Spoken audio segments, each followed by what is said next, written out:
everyone's interested in, the other aspects of it, but I expressed, updated them on the situation with Iran, expressed our point of view about why this was an important, and the danger that Iran poses to the world, which is largely recognized. So obviously the Holy Father is a spiritual leader. He's the first and foremost. I mean, that's his role to play. And obviously the Church has always interacted on behalf of a mission for peace and a respect for all of humanity. But at the end, it was a very cordial and important meeting, and it's important to share our points of view and an explanation and an understanding of where we're coming from. And I thought it was very positive. Secretary Rubio, you also mentioned talking about the Western Hemisphere with the Pope. Mm-hmm. And of course, the Catholic Church is instrumental in delivering humanitarian aid to Cuba. I wondered if you discussed that and whether there was any disagreement on U.S. policy towards Cuba. We discussed, we've provided $6 million of humanitarian aid, U.S. humanitarian aid that was distributed by Caritas, the Catholic Church agency. We're prepared to do more. In fact, we've offered the regime there $100 million of humanitarian aid that unfortunately so far they have not agreed to distribute to help the people of Cuba. So we did the hurricane relief, but we're offering more. And it's the regime that's not accepting it. It's the regime that's standing in the way of it. So we discussed that, and we hope we can do it because we do want to help the people of Cuba who are being, hurt by this incompetent regime that's destroyed the country and the economy.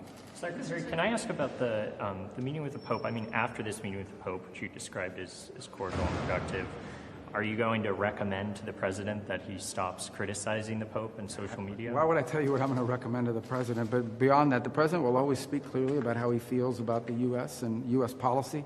The President of the United States is always going to act in what's in the best interest of the United States. I think we can do that and continue to also have a very productive and fruitful and important relationship with the Church, because it plays an important role in the world as well. Mr. Secretary, can you talk about whether or not... No, I called her, I'm sorry. Secretary Rubio, were there any themes from your conversation yesterday with Pope Leo that resonated with you personally? Well, if it was personal, what would I tell you? No. Here's the bottom line on that, is that the Church is an important global institution. It has a presence all over the world. I know you guys are fixated on who said what about who at what time. I understand all that, okay? Because media, you guys have headlines, you have editors, you have people that want you to post, and these are interesting stories. But at the end of the day, the Pope just returned from Africa, right? A very important continent with growing Christian populations, many of whom are threatened or feel threatened by the spread of radical Islamic terrorism. So we care about that. The Pope and the Church has an interest in Christian communities in Lebanon, a place that we're very involved in trying to establish a peace between Israel and Lebanon. The Church obviously has a very important presence in Latin America. The bishops from Venezuela had just been here a few days earlier, so we shared thoughts about those sorts of things. I think it's an opportunity to personally express our point of view from the standpoint of foreign policy and the areas we're involved in, and share insights, but also to gain insights, because the Church has a unique role in many of these countries in terms of the insights and information that they're receiving. In some cases in the past, the Church has been an important interlocutor, not just with governments, but with societies. And then, of course, on the practical level, the Church plays an important role in humanitarian efforts in different parts of the world, and in many places has served as a facilitator of U.S. humanitarian assistance, such as I highlighted a moment ago when it comes to Cuba. Yes, go ahead. I'll get to that problem. Go ahead. Mr. Secretary, can you say in your meeting with Prime Minister Meloni whether you talked about the possibility of withdrawing U.S. troops from Italy, as well as the possibility of the United States withdrawing from NATO altogether? No, we didn't discuss any specifics like that, and that's a decision for the President to make. It's a decision every President makes. The fact of the matter, though, is, and I said, publicly, and I've said repeatedly, I've been a strong supporter of NATO throughout my career in the Senate and even now, and one of the advantages of being in NATO is that it allows us to have forces deployed in Europe and bases that allow us a logistical ability to project power in the case of contingencies. Well, we had a contingency, and some countries in Europe, like Spain as an example, denied us the use of those bases for a very important contingency that in some ways the denial of those bases actually impeded the mission, not severely, but had a cost, and in fact even created some unnecessary dangers. So if one of the main reasons why the U.S. is in NATO is the ability to have forces deployed in Europe that we could project to other contingencies, and now that's no longer the case, at least when it comes to some NATO members, that's a problem, and it has to be examined. But ultimately, that's a decision for the president to make.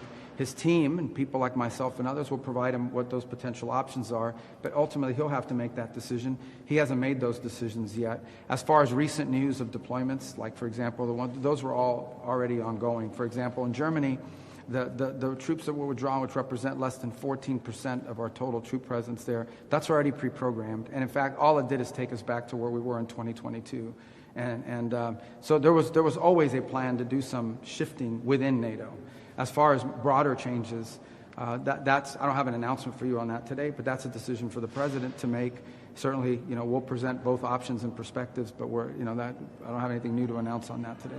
On that one, Mr. Secretary, your former colleagues on the Hill, Republican senators, believe that troops withdrawal will embolden Putin and will benefit Russia. Do you agree with that? Will do what? I'm sorry? Troops withdrawal will embolden Putin and benefit Russia. Do you agree with that assessment? Well, in the end, the United States the president is going to always do what's in the national interest. We have global obligations all over the world. We have troop deployments all over the world, and those are constantly shifting and changing. For example, we increased troop presence in NATO in the aftermath of the invasion of Ukraine. So we're always making these decisions, and there were some already previewed before any of this had happened in terms of the base denials. But in the end, look, here the bottom line is we always, while we may be the most powerful country in the world and we may have the most resources, our resources are not unlimited. We have to always assign resources around the world, including military resources, on the basis of what serves the national interest.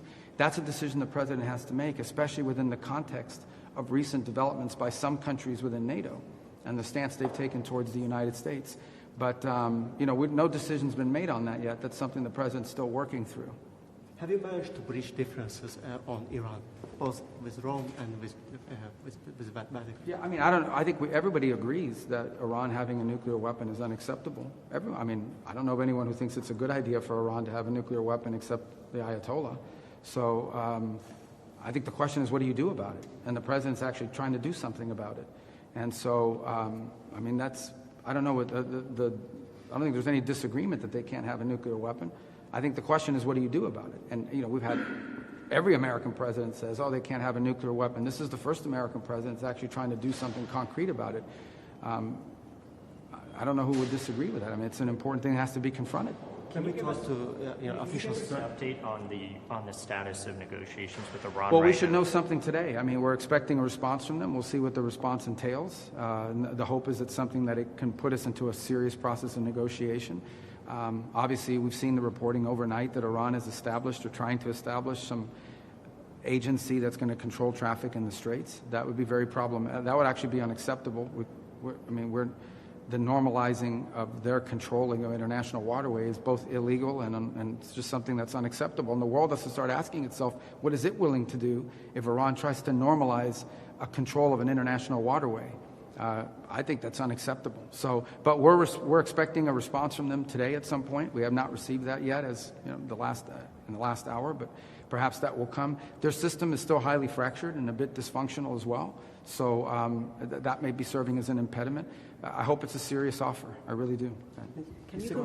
Can you confirm there's a resume of the talks between Israel and Lebanon next week? Do you expect that? We expect talks. I don't know if we've set the exact date yet, but we expect that there'll be additional talks. Look, it's one of the areas that I think we can work with Italy on. They can play a very productive role and a constructive role in providing resources to the Lebanese government.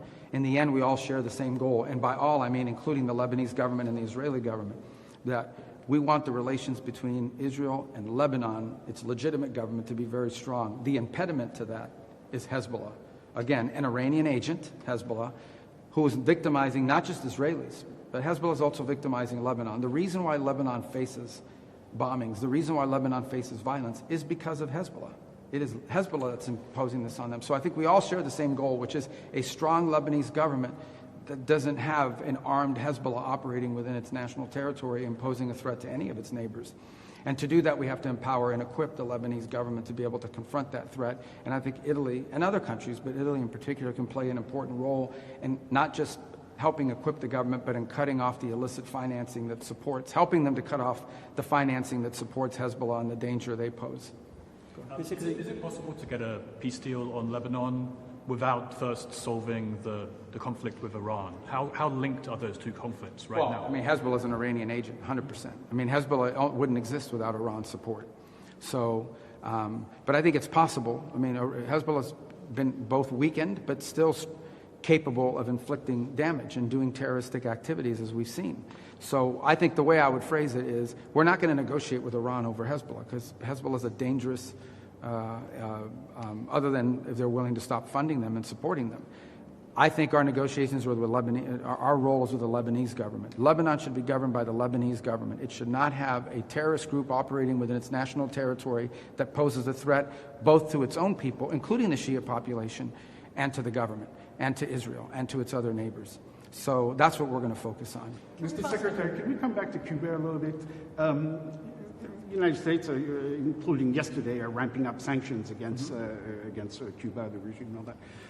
With the exchange with the Pope, did you feel any convergence of views on that and on the U.S. policy? Let me clarify something for you. Our sanctions are against a company named Gaesa. Yeah. Okay? This is a holding company set up by generals in Cuba that has generated billions of dollars of revenue, none of which benefits the Cuban people. Not 1 cent of it benefits the Cuban people. You understand this, right? I don't know if you know this. There's the Cuban government, and they have a budget, and then there's this private company that has more money than the government does. None of the money in that company goes to build a single road, a single bridge, provide a single grain of rice to a single Cuban, other than the people that are part of Gaesa. So that's what we're sanctioning, is a company that basically is taking anything that makes money in Cuba and illegally putting it into the pockets of a few regime insiders. So that's not sanctions on the Cuban people, because the Cuban people don't benefit from Gaesa. It's a sanction against this company that is stealing from the Cuban people to the benefit of a few. And we didn't discuss those sanctions yesterday, but we imposed them yesterday, and we're going to be doing more, by the way. Mr. Secretary, sorry. Many people thought that yours was a mission impossible after the Trump's attacks, heavy attacks. Which mission? I'm sorry. The visit. Mission impossible? The mission, yes. What's your judgment at the end of the visit? Mission accomplished? We work with the Vatican on a lot of things. Our relationship between, for example, our mission here in the Vatican, like I told you, I mean, we're working together on humanitarian issues. We're focused on other issues as well. The President's perspective is clear. He thinks that Iran is a threat, and it needs to be addressed. And that position remains unchanged. And I think we're capable of having that position and expressing that position clearly, and also working cooperatively, and as we have for centuries, as we have for decades, with the Vatican and with the Catholic Church, who has a global presence. Did you explicitly ask the Pope to stop his criticism of the Iran war? I'm not going to discuss what I talk about the Pope, but I'm not going to ask him. That's not the purpose of I told you guys before I even came here. And that is that we have a very strong relationship with the Vatican. We work with them on a lot of things around the world. This was a trip that had been planned even before all of these things had happened. So why just as an example, why would I not want to hear the perspectives of the most important, in many cases, far-reaching, religious leader in the world, on his perspectives about what he saw on his trip to Africa, or what his bishops and others and agencies are hearing in the Western Hemisphere, or the plight of Christians in Africa, but also those in Lebanon, a place so of course we're going to engage with them on these things. That was the purpose of our meeting, and in that realm it was very, very productive, and it was a good meeting because we were able to talk about these different areas of the world where they have a presence, where they are engaged, and we are as well, and of course find opportunities to either continue cooperating where that already exists, like in Cuba, or expand our cooperation in other places where it makes sense. Is it fair to expect a phone call between the President and the Pope anytime soon? I don't know, maybe. I don't know. I mean, it could happen. Mr. May I ask you about Iran, if possible? You declared that Operation Epic Fury was over. Now, given all these military actions that we're seeing on the ground, what does over mean militarily? No. Operation Epic Fury was an offensive operation designed to destroy their missile launches, their Navy, their Air Force, and it achieved that, and their factories, and it achieved that. What you saw yesterday was U.S. destroyers moving through international waters being fired upon by the Iranians, and the U.S. responded defensively to protect itself. That's what you saw. I mean, that's separate and distinct from Operation Epic Fury. If you fire a drone or a missile at our destroyer, what are we supposed to do? Let it hit it? We have to respond to it. We have to knock down the missile, and we have to knock out whatever it is that launched that missile. The alternative is to let it sink one of our ships. That's crazy. So, of course, we responded to it. Well, yes, but the point is, if there's not much seizing in the firing, because we've Well, you seen should ask that of the attacks. Iranians. Don't ask me. We didn't fire. They fired on us. My point is, if you fire at a U.S. Navy ship, what are we supposed to do? Say, oh, there's a ceasefire. We're not going to shoot down your drone. That's a stupid question. That's a stupid position to take. Of course we fired back at them. They were shooting at us. That's what I would expect to do. Only stupid countries don't shoot back when you're shot at, and we're not a stupid country. Do you expect that or have you conveyed any red lines to Iran where, if the ceasefire or whatever you call it, if they cross the red line is clear. If lines? they threaten Americans, they're going to get blown up. I mean, that's how much clearer can you be than that? If you are a missile launching guy, whatever they call that job, and you're sitting there and you fire a missile at the United States and we saw you fire it, we're going to hit you. Of course we are. Who doesn't do that? Unless you want to get your ship sunk. I mean, we're not going to let our ships get sunk by the Iranians with their little, their drones that they're firing. They don't have a navy anymore, but they bring out these little Boston whaler fishing boats and they try to swarm you. We're going to blow those boats up if they're coming towards our boats. I don't know if that's a red line, but I hope they know it is by now. So if I were one of these Iranians on a fast boat and they tell you, hey, your mission is to go after a U.S. destroyer, you're probably not going to survive. I think that's a red line. Can I Okay. Going back to European reaction, Does anybody have any other questions? This guy's like a monopoly over here. Yes. The president has expressed disappointment in support or lack thereof in Europe. Was there any discussion today in your meeting with Prime Minister Meloni or Foreign Minister Tahani about them providing escorts in the Strait of No, we Hormuz? didn't get to that level of specificity about what they... Here's the bottom line, okay? Everybody says Iran is a threat. Everybody says that Iran can't have a nuclear weapon. Okay, but you got to do something about it. The president's trying to do something about it. And I don't understand why anybody would not be supportive of that. And he doesn't understand, and rightfully so, if somebody would be supportive of that. But here's a more fundamental problem. Iran now claims that they have a right to control an international waterway. They claim that they have a right to control it. What is the world going to do about that? Is the world going to accept that Iran now controls an international waterway? Because if the world is prepared to accept that, then be ready. Because there's like 10 other countries that are going to start doing the same thing in their international waterways, in international waterways near their countries.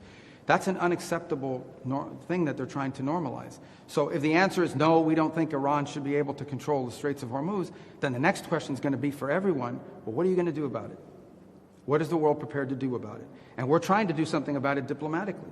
We have a resolution at the United Nations that we're trying to move forward, in which the world and the UN will have an opportunity through the Security Council to vote and say, we are not going to allow them to mine the straits, we're not going to allow them to try to control the straits, and by the way, you have a bunch of humanitarian aid that's trapped inside the Persian Gulf and needs to be released and has not been able to move. We're going to give the world a chance to pronounce itself on it. And if Russia or China or some other country decide to veto it, then you know what the impediment is. But the fundamental question every country, not Italy, every country needs to ask themselves is, are you going to normalize a country claiming to control an international waterway? Because if you normalize that, you've set a precedent that's going to get repeated in a dozen other places. And if the answer is no, we don't want to normalize it, then you better have something more than just strongly worded statements to back it up. And that's the point I've made in all of my visits, not just here. I didn't come to Italy just to make that point. I would say that to any country that complains about the Straits, because that's what we potentially are facing unless we get a good deal from the Iranians, and we're waiting to hear that today. Mr. Secretary, can I move to Taiwan, actually? I'm sorry to geographically go around the world. Okay. Parliament just approved a pretty big, massive defense bill today or last night. There was a little bit less than what the president of Taiwan was asking for, but nonetheless, it's a big bill, including money to buy U.S. arms.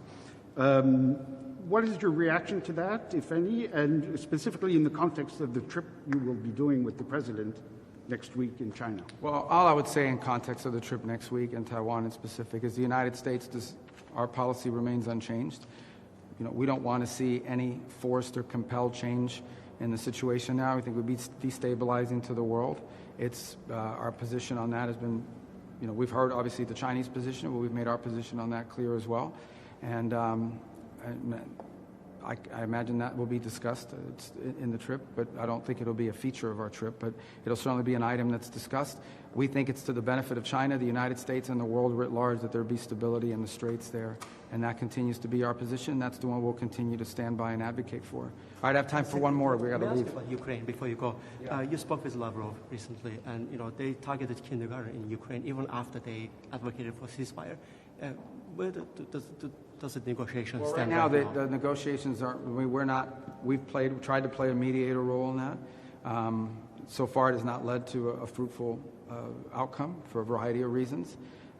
We remain prepared to play that role if it can be productive. We don't want to waste our time and invest time and energy into an effort that's not moving forward. But if we see an opportunity to act as a mediator that brings both sides closer to a peace deal, we'd like to see it. Our position at the end of the day is that this war is a tragedy. Both sides are paying a very heavy price for it, both economic and obviously at a human level. It's destructive. We're against it. And anytime you tell me about strikes and people, or every time I hear about these things, it just reminds us of why this war needs to end. And while we're prepared to play whatever role we can to bring it to a peaceful diplomatic resolution, unfortunately, right now those efforts have stagnated, but we always stand ready if those circumstances change. Can I just okay, ask guys. one on yeah, and then I got to Africa? go, and I apologize. One on Africa. I mean, the president committed last year to personally intervening to help try to end the war in Sudan. Mm-hmm. The Pope, in one of his addresses, called this one of the world's greatest tragedies. Did this come up at all in your discussions, and do you see any movement? Well, we discussed Africa broadly, and of course Sudan being an incredible tragedy. We've been heavily engaged through that Quad process. Obviously, Sudan has become in some ways sort of a proxy engagement between multiple countries who are behind some of the elements that are fighting. There are other countries that are not directly involved but have allowed their national territories to be used as a way to ship weaponry. We recently had a pretty positive announcement for the first time on a statement of principles, but we have to give it some action. What we've really been focused on in Sudan is sort of establishing a humanitarian ceasefire that allows us to provide aid to people that are suffering tremendously there, but not doing so at the expense of a broader deal. So we do want the humanitarian ceasefire where we can identify a number of communities that are safe havens for the distribution of humanitarian aid for what is one of the world's worst humanitarian crises ever. But you can't do that unless you have the security to be able to provide the aid. But we don't want that to be the final outcome. In addition to the humanitarian corridors and the humanitarian sites, we need to bring this conflict to an end. And the way to bring this conflict to an end is for the countries and the parties who are supporting the fighting elements to force these elements toward a peace deal that ends this conflict. And as I said, we've been very involved in that Quad process, invested a lot of time in it, continue to be engaged on a daily basis, and in fact have people in our bureau in Africa, as well as our special envoy, Saad Boulos, involved almost daily on this topic. So, okay, guys, I got to run. I apologize. Were you surprised by your Italian origins? Mr. Secretary, were you surprised by your Italian origins? Well, not surprised today. I learned about it in 2017 when PBS did a Finding Your Roots special. Oh, okay. That's where I found it. Okay. How about the 2028 buzz? Any comment on that, sir? We're going to have to go quickly and jump in the motorcade ride. Yeah, we're going in the cars quick, so yeah, we can break down.